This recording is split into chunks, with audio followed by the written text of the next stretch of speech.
Welcome back. Karnataka bandh ನಡುವೆ CM DK Shivakumar ಇಕ್ಕಟ್ಟಿಗೆ ಸಿಲುಕಿಕೊಂಡಿದ್ದಾರೆ.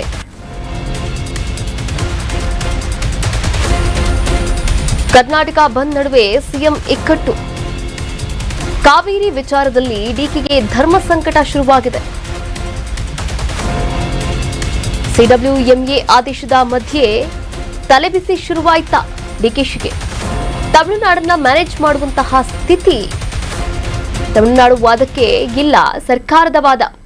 ಆಡಳಿತಾರೂಢ ಟಿವಿಕೆ ಕೈ ಹಿಡಿದಿರ್ತಕ್ಕಂಥ ಹಸ್ತ ಹೈಕಮಾಂಡ್ ವಿಶ್ವಾಸವನ್ನ ಉಳಿಸಿಕೊಂಡು ರೈತರ ಪರ ಧ್ವನಿಯನ್ನ ಎತ್ತಬೇಕಾಗಿದೆ. ಅದರ ಧ್ವನಿ ಎತ್ತುತ್ತಾ ಇಂತಹ ಸಂಕಟದಲ್ಲಿ ಸಿಎಂ ಡಿಕೆ ಶಿವಕುಮಾರ್ ಅವರು ಸಿಲುಕೊಂಡಿದ್ದಾರೆ. ನೋಡಿ, ಸಿಎಂ ಡಿಕೆ ಶಿವಕುಮಾರ್ ಅವರು ಧರ್ಮ ಸಂಕಟದ ಮಧ್ಯೆ ಇದೀಗ ಕರ್ನಾಟಕ ಬಂದ್ ಮಾಡಬೇಕೋ ಮಾಡಬಾರ್ದು, ಪರ್ಮಿಷನ್ ಕೊಡಬೇಕೋ ಕೊಡಬಾರ್ದು ಎನ್ನುವಂತಹ ಇಕ್ಕಟ್ಟಿಗೆ ಸಿಲುಕೊಂಡಿರುವಂಥದ್ದು ಒಂದು. ಆದ್ರೆ ವಾಟಾಳ್ ನಾಗರಾಜ್ ಅವರು ಇಡೀ ಕರ್ನಾಟಕವನ್ನ ಬಂದ್ ಮಾಡ್ತೀವಿ ಅಂತ ಆಗಸ್ಟ್ 13ಕ್ಕೆ ಈಗಾಗಲೇ ಕರೆ ಕೊಟ್ಟಿರುವಂಥದ್ದು ಎಲ್ಲಾ ರೈತ ಪರ ಸಂಘಟನೆಗಳಿಗೂ ಕನ್ನಡ ಪರ ಸಂಘಟನೆಗಳಿಗೂ.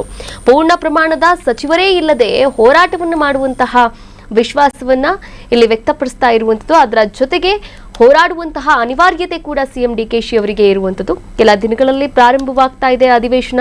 ವಿಪಕ್ಷಗಳ ಟೀಕೆ ಕೂಡ ಇದೆ.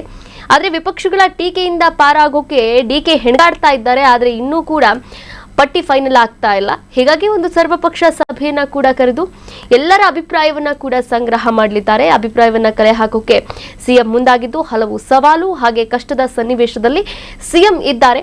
ಹಾಗಾದ್ರೆ ಈ ಪರಿಸ್ಥಿತಿಯನ್ನ ಸಿಎಂ ಯಾವ ರೀತಿ ಆಚೆ ಬರ್ತಾರೆ, ಈ ಪರಿಸ್ಥಿತಿಯಿಂದ ಕಾದು ನೋಡ್ಬೇಕಾಗಿದೆ. ಕರ್ನಾಟಕ ನ್ಯೂಸ್ ಬೀಟ್ ಫಾಲೋ ಮಾಡಿ, ಸಬ್ಸ್ಕ್ರೈಬ್ ಮಾಡಿ.